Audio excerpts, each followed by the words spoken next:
你知道吗？几乎所有人对吸引力法则的认知都是错的。你虽然知道吸引显化这个词，但是你并不会用。这个影片我将与你探讨吸引力法则是什么，它的原理是什么，以及最重要的告诉你如何使用。这个视频有点长，但是信息密度很高，顾不上看完的话可以点赞保存。等你消化以后，你会感谢我的。你是不是认为吸引力法则就是说，我想成为富豪就能够成为富豪？我想世界怎样，世界就能怎样？实际上，这从底层逻辑上完全错了。吸引力法则不是玄学，而是科学。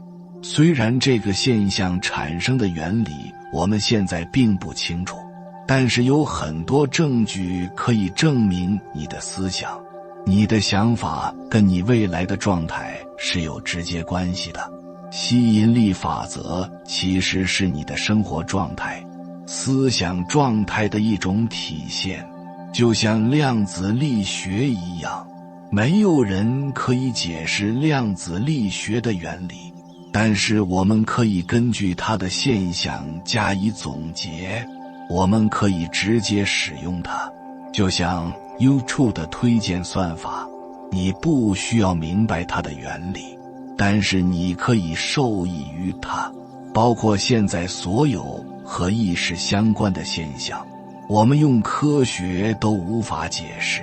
吸引力法则就是这样一个现象，虽然无法解释，但是不代表它就是错的。它为什么会吸引？为什么会实现一些你的想法？你虽然不知道原理，但是你可以使用。首先，吸引力法则这个词被大众所熟知，是因为一部叫《秘密》的电影，2006年上映。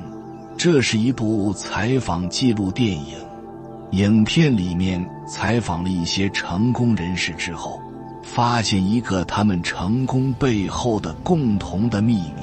这个秘密，这些成功人士有些他自己是知道的，但是他没有告诉过别人。有些成功人士他自己也不知道，只是恰巧他的轨迹符合了成功的条件。历史上大量的成功人士都在默默地使用吸引力法则，比如爱因斯坦、莎士比亚、牛顿，甚至释迦牟尼。其实释迦牟尼他有没有使用吸引力法则，我们不能直接证明，但是佛经中很多经文讲的就是吸引力法则。这个秘密就是吸引力法则。于是作者就把吸引力法则的作用和用法总结成一个电影拍出来了。这部电影红极一时，所以才导致吸引力法则为人熟知。后来这个电影被改编成了一本书，很多时候都是先有书后有电影。但是《秘密》这个电影影响力实在是太大，信息量太大了，最后被改编成了《秘密》这本书，也广受好评。接下来我跟你说一下什么叫做吸引力法则。吸引力法则其实是由2个法则组成的，一个叫做物以类聚，另一个叫做思想现实化。意思就是说，人会严重受到周围人的影响，而逐渐变成和周围的人一样的人。这个一样指的是你的性格、你的思维方式、你的逻辑、你的人生观、世界观，都会渐渐和你所接触的人变得越来越像。物以类聚的结果就是你会受到周围的影响，逐渐过上和周围人一样的人生。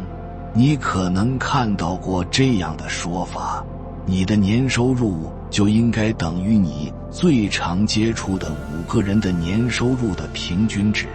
你生活中接触的胖子多，你就容易胖；你接触的瘦子多，你就容易瘦；你周围幸福的人多，你就比较容易感受到幸福；你周围不幸的人多，你就更容易感受到不幸。不信你可以随便打开评论区的一个主页，看看他们的日常是不是这样。所以你要做笔记了，这是核心原理。我们对于别人的幸福、别人的成功，我们更多应该是祝福的态度。为什么呢？因为你如果不祝福，你就去到了幸福的对立面，你就容易不幸；你如果去到了成功的对立面，那所面对的就是失败。也就是说，你不要和一个幸运的人成为敌人。一个简单的道理，如果你想成为成功人士的话，你就应该多去接触这些人。你和成功人士接触的多了，你的核心信源就多，认知水平就高，思维方式也接近，致富的机会也就多。当遇到困难或者一些问题的时候，你解决问题的方式就会和他们类似，就会得到类似的结果，人生就会发生类似的转变。而且你现在生活在一个信息非常发达的时代，你想要和一个成功的人建立关系简直太容易了。你甚至不用真的去面对面的接触这些成功人士，你受到他们的影响就可以了。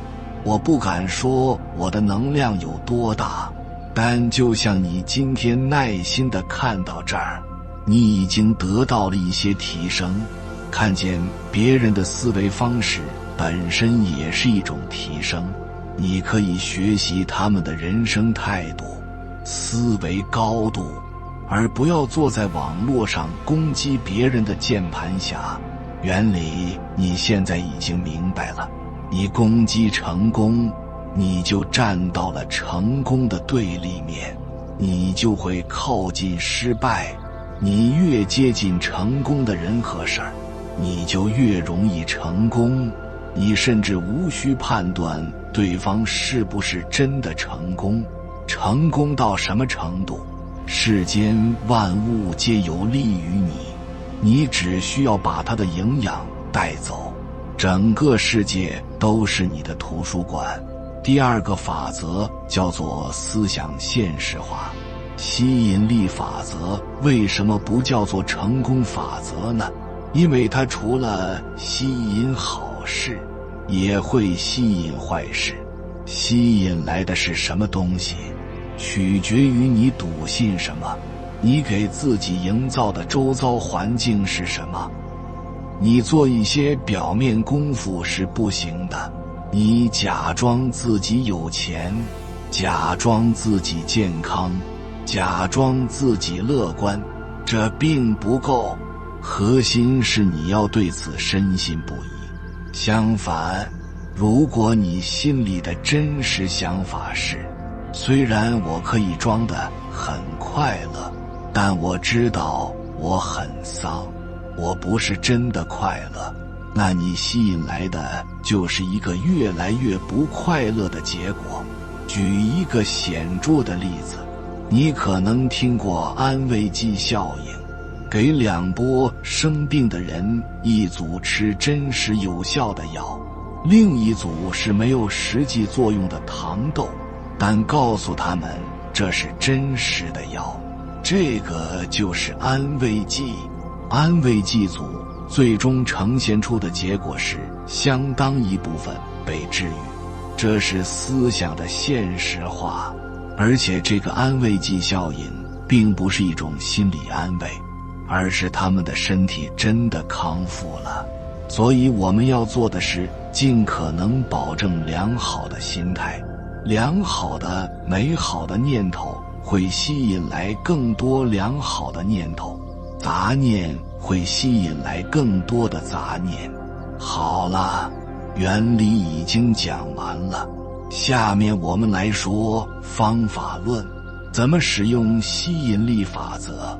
一共3点，第3点是底层逻辑，务必要记好。要点1，确立一个明确的目标，注意是明确的目标。假如你是一个打工族，你说我要成为一个有钱人，这是一个模糊的目标。明确的目标是什么呢？我要成为一个月薪5万的人，现有收入翻10倍，并且笃信你就是这样的一个人，你已经成为了这样的人，而不是表达你的愿望。注意，不是愿望。那如果是愿望会怎么样呢？实际上你心里并不相信你自己能够成为月薪5万的人。你如果没有那么笃信，你可能会把这个不自信的结果吸引来。第2点，在让自己笃信的过程中回避掉负面词汇，这个不用多做解释，但是这一点非常重要，你可以理解为避衬。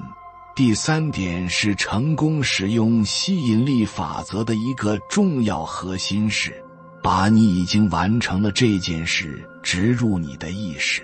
什么意思呢？我要成为一个健康的人，这个不是吸引力法则的底层逻辑。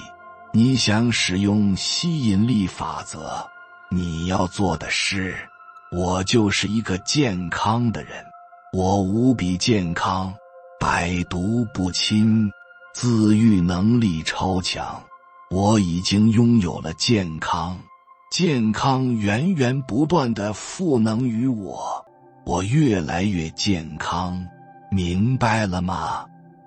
有缘人悟透接下来这3点，你才真正的知道什么是吸引力法则。首先，世界的本质，宇宙的一切都是能量，再往细讲就是能量波。注意这里所说的能量，它可以转化为物质，同样也可以转化为精神，因为精神的本质就是念，就是脑电波、能量波。所以吸引的本质是什么？就是你关注什么，执着什么，你就会吸引什么，与什么产生纠缠。也就是说，有关注才会有目标，才会产生结果，这便是因果，这就是一切事物发展的本质。所以在这个游戏中，玩家的思想具有创造一切的能力，哪怕躺在那儿，实际上你也在不停地创造东西，不停地在创造自己的生活。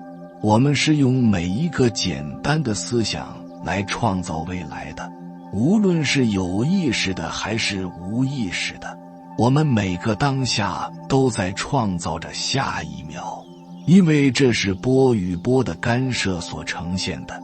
想能量会根据念头创造未来的场景，而玩家可以通过念头的转变来改变游戏剧本，甚至掌控游戏剧本，达到事事如意的效果。那么这一团能量最终呈现什么状态是由什么决定？那就是频率。不同的频率坍塌成不同的相，或好或坏，而频率相同或相似的就会相互吸引，好的吸引好的，不好吸引不好。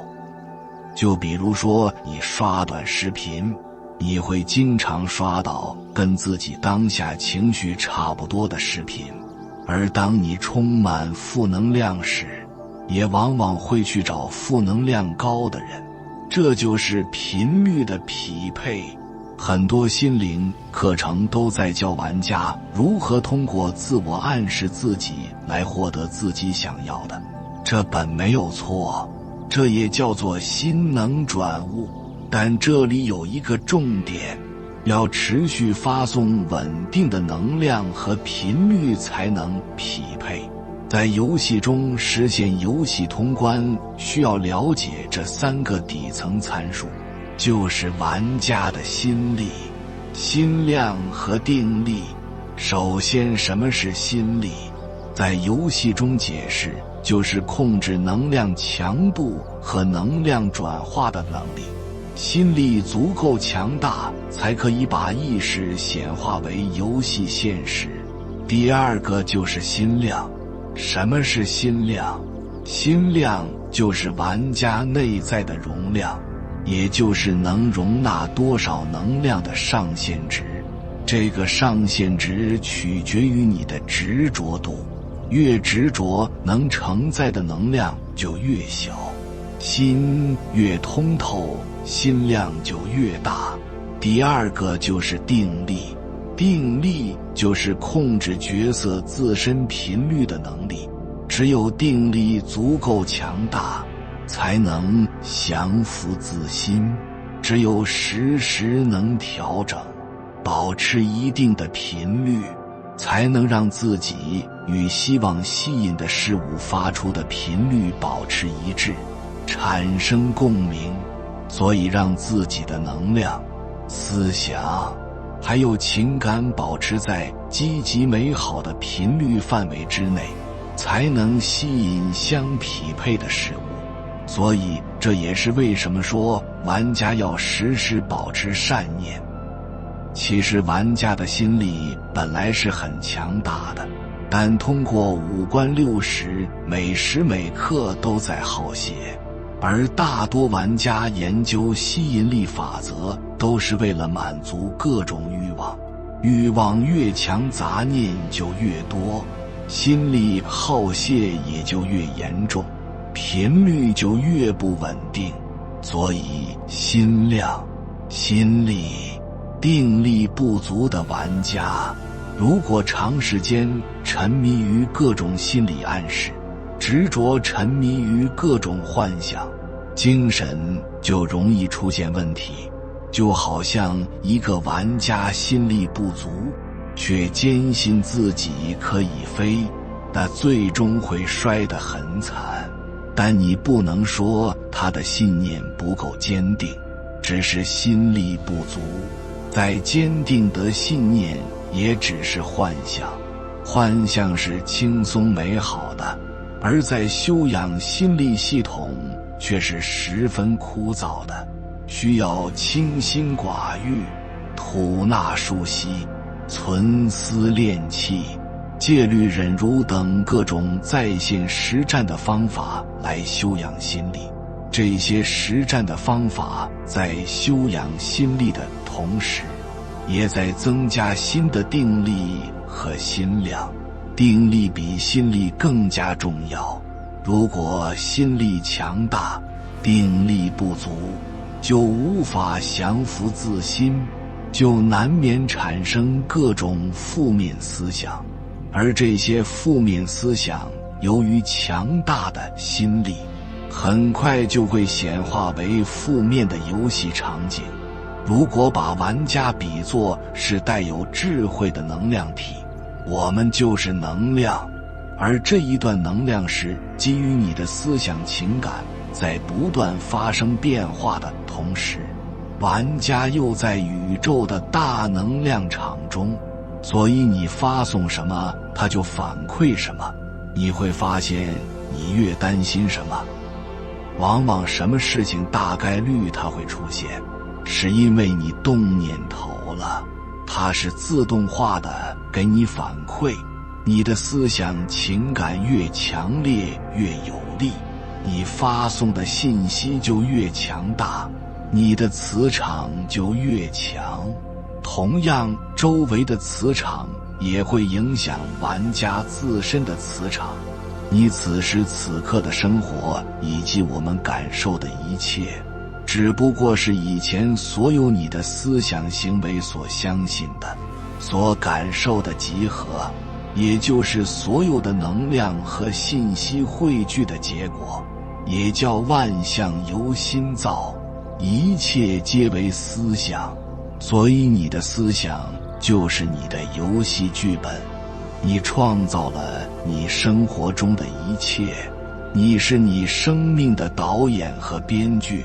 所以你自己不去努力，自己不去播种，不去改变自己的心理、心态和定力，不可能有好的结果。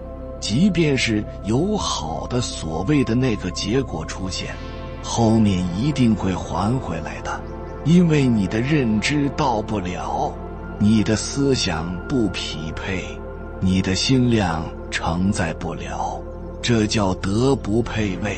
思想是脑电波，是能量波，它能够渗透在所有的时空当中，它是真实的，它可被测量，而且它们是能量。也就是说，玩家产生的任何一个念头都是向宇宙发出的信号，也叫请求。你先震动了，然后宇宙一定会给你一个震动反馈。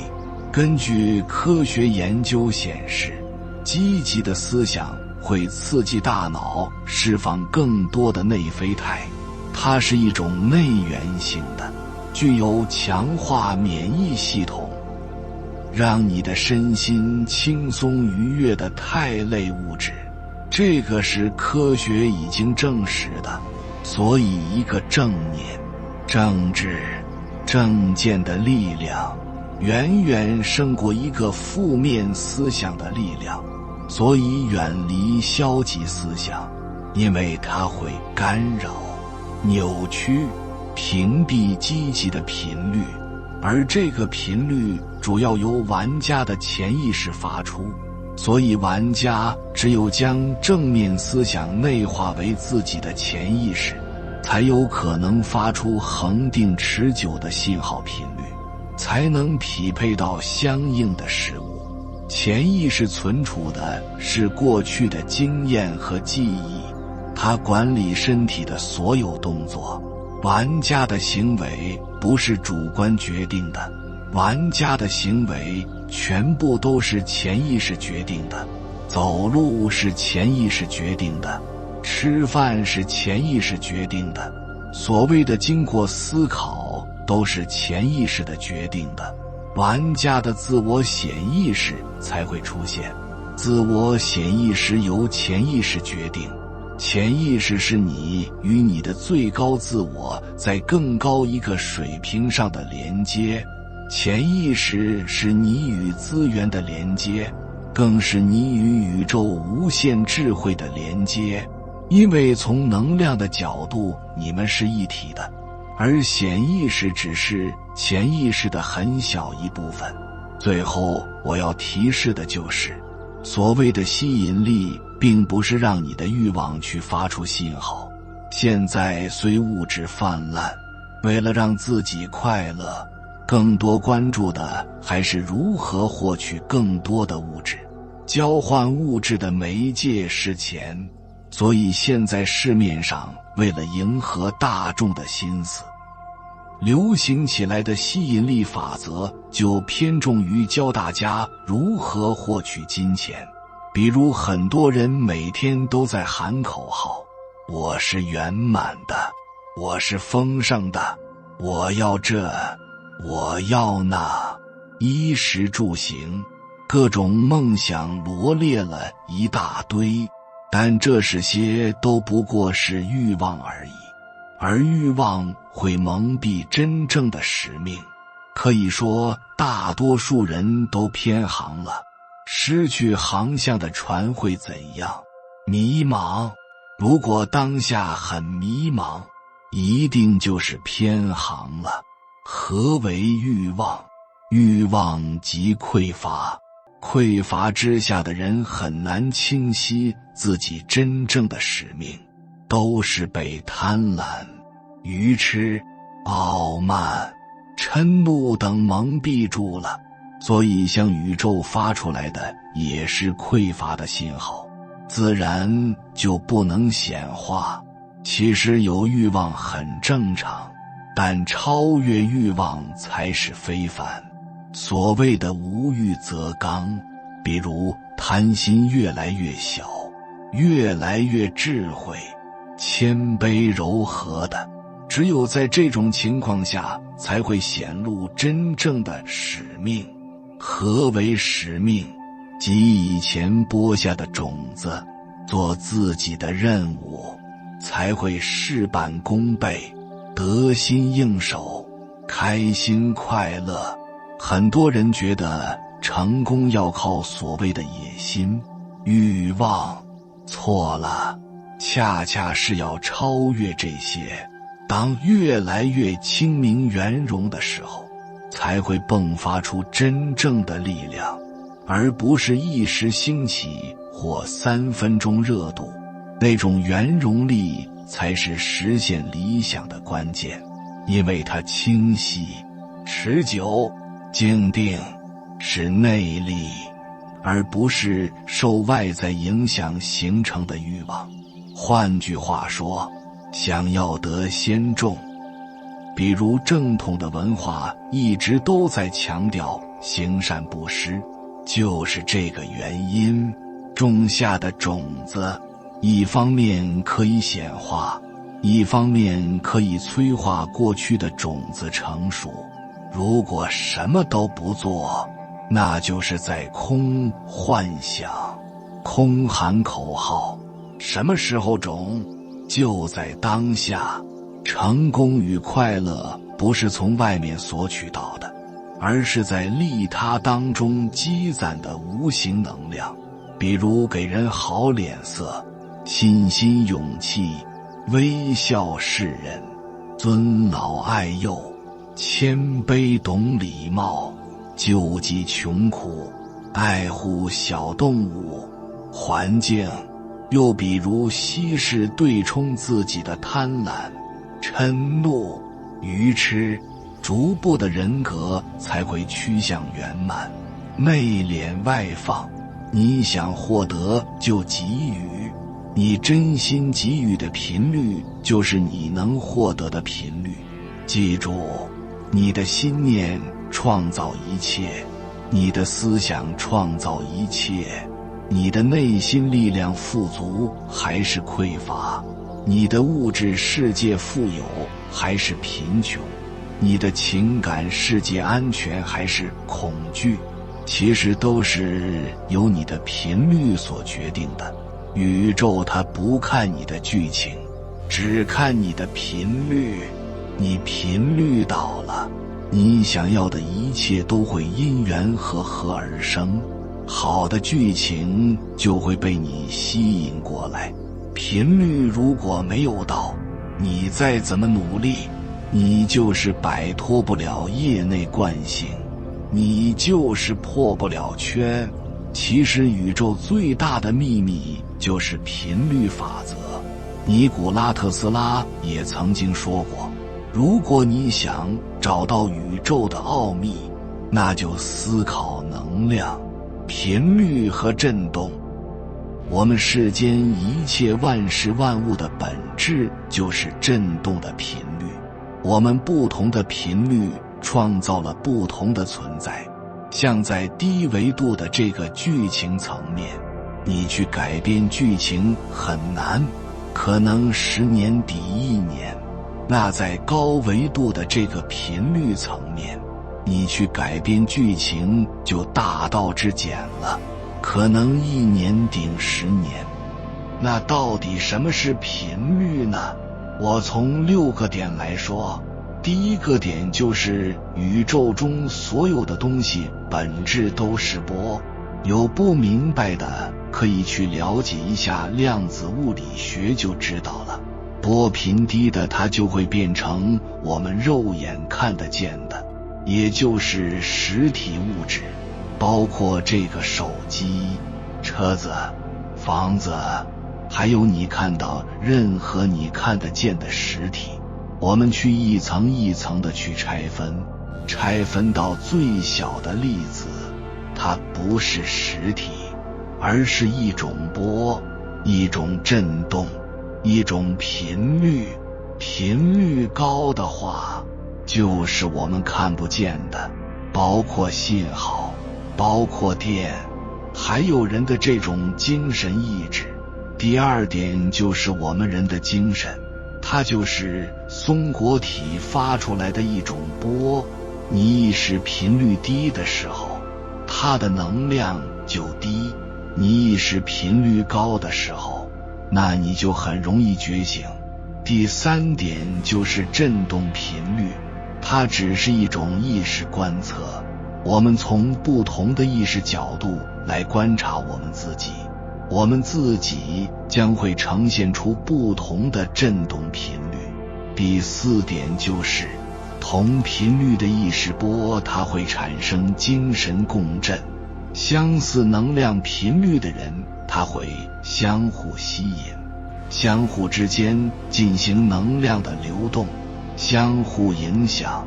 第五点就是频率高的，它会带动频率低的，就像水波一样，大的波浪它会带动小的波浪跟上自己的这个振动波，所以我们跟着这个高频的人，我们也会慢慢变得更加的高频。第六点就是看不见的决定看得见的，比如说手机，信号决定了手机，电决定了灯泡，我们的精神决定了我们的肉体。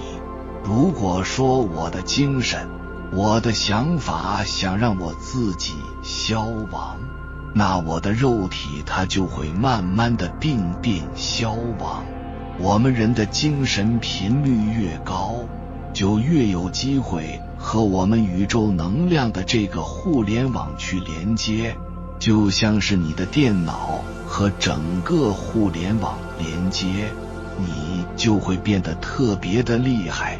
这就是你突破你思维界限的一个关键所在，也是我们整个人类三维存在的一个核心所在。那为什么能量它能够直接影响到我们的生活呢？能量的高低，它就是振动频率的高低。我们根据同频相吸的规律，能量低你就会吸收周围环境频率低的人事物，能量高的时候，你就会吸引周围相同频率的人事物。这也解释了为什么倒霉的时候我们就会碰到很多倒霉的事情。当你意识频率高的时候，你就会吸引那些好的人生剧情，然后吸引那些好运降临。其实所谓的吸引力法则，它背后的秘密就是频率。如果你不调整频率，任何的吸引力法则都是没有用的。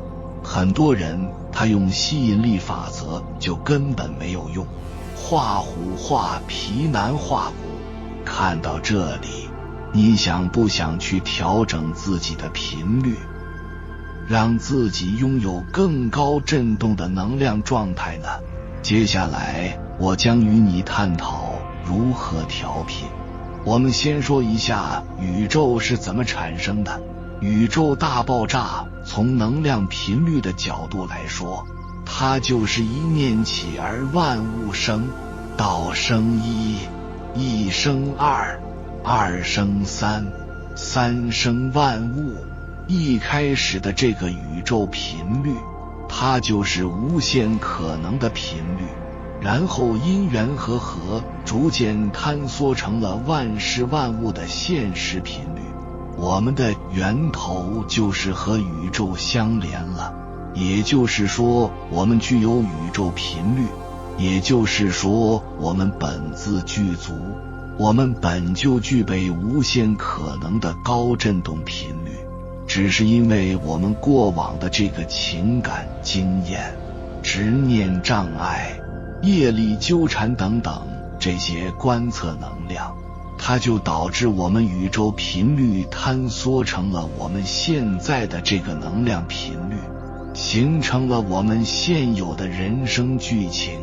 所谓的调频，就是我们连接宇宙能量，回归到高振动的宇宙频率，去化解掉我们现在固有的这些负面信念和恶性的一些习惯，从无限可能当中去坍缩出来一个新的可能，一个我自己想成为的人生角色，然后去重新创造我们想要的这种人生剧情。我接下来的分享的这4个调频方法，一定会对你改写人生剧本有很大的帮助。首先就是认知转念，会减少我们负面能量的产生。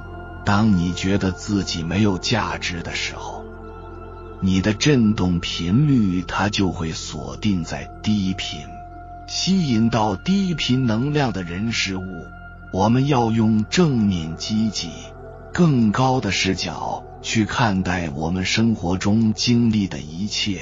你遇到的挫折、困难、痛苦不一定都是坏的，它们是另一种方式在教会我们什么东西。我们就把注意力集中在一件事情的正面意义上，同时可以去观察生命当中那些很美好的瞬间。我们可以通过写日记、拍摄去记录下来，去养成一颗正向感恩的美好心灵。你坚持一段时间，你的思维模式也许就会发生180度的一个变化，你的振动频率也会逐渐的提高。第2个调频的方法就是接受允许，来清理我们内心的负面情绪。我们身体里面为什么会沉浸那么多的负面情绪，让我们产生那么多的痛苦呢？就是因为我们不接受负面的情绪。负面情绪它来的时候，我们去抵抗，我们去排斥。情绪本身它就像流水一样的东西，它会来也会走，不会让你痛苦。但是一旦你抵抗它们的存在了，就会产生这个自我谴责，对自己失望，从而才会产生痛苦、悲伤、愤怒、压力等等这些负面情绪。它其实就像是我们的老朋友一样，他们来的时候，我们要做的是陪陪他，我们允许他到来，去观察他自由的流动来流出去。就像你是一个客栈，你去观察这个客栈的客人来来去去一样，这样他才不会卡在你的身体里面，对你造成伤害，让你陷入到情绪风暴中。每次有负面情绪的时候，我们可以找一个安静的空间，深呼吸，然后去全然地觉知你的情绪，体验你的情绪，允许这份情绪的发生。正念观察到认知解离进入状态的时候，我们就想象随着你的呼气，我们把所有的负面情绪都释放出去。经常这么做，就会逐渐体会到情绪它是流动的，很快就会走。让你痛苦的不是负面情绪本身，而是你不接纳负面情绪。你觉得这个是个坏的东西，你要去避免，然后求而不得。第3个调频的方法就是我们连接源头，去接通宇宙的能量。我们的身体、情感、思维、心灵，它是一个统一的整体，它们通过能量紧密地连接在一起，不断地去产生或者说向外发散着能量，同时它也在潜移默化地去承接和吸收我们外界的能量，宇宙的能量。我们生命就是在这样能量互动中的变化和成长着，所以我们要远离那些消耗我们的人，及时去做这个断舍离，并且能够去积极地连接高频的能量场域，多和同频的师友去互动，不断地去向内连接我们的源头。我们只有连接源头，连接高能量频率，我们才有能量让自己调频。比如说，可以多做冥想，多放空头脑，多感受美好的事情，放下头脑思考障碍的时候，就是我们本体连接能量最强的时候。第4个调频，去照顾好你的身体、思想和灵魂，因为要保持我们身体管道这个能量流通的畅通，我们要去爱护我们的身心，恰当的运动，健康的思想，自由的灵魂，还有围绕你周围的这个知识系统，我们都保持一个正向积极活性的一个状态，这样我们的生命才能够被滋养，我们心灵管道它才会畅通和清澈。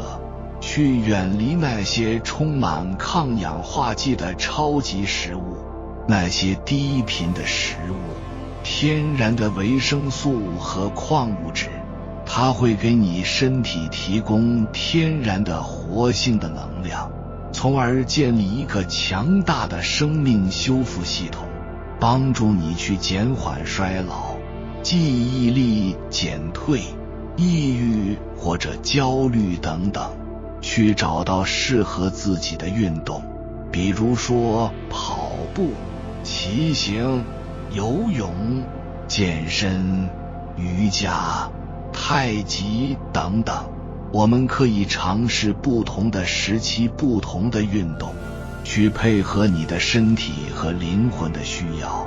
当我们不断地去精微地调整身体、思想和灵魂的平衡，我们才能够达到真正的身心灵合一，让自己始终处于一个和谐高能的生命状态之中。记住，我们不是生活的受害者，而是生活的创造者。宇宙它不看你的剧情，只看你的频率。我们想要改写人生剧情，我们就要提升自己的意识频率，在高振动频率的土壤中种下心想事成的种子，于是现实就一步步被你创造出来。有缘人，感谢你看到最后。如果今天的影片对你有所帮助，请按个赞给我响应，留下一句我可以使用吸引力法则。我正处于丰盛、健康与幸福的状态，一切美好围绕着我。还没有订阅频道的，请点击右侧的订阅按钮，与我们建立更深的连接。随缘加入会员，与同频之人共修福报，随喜转发，传播善知识，功德无量。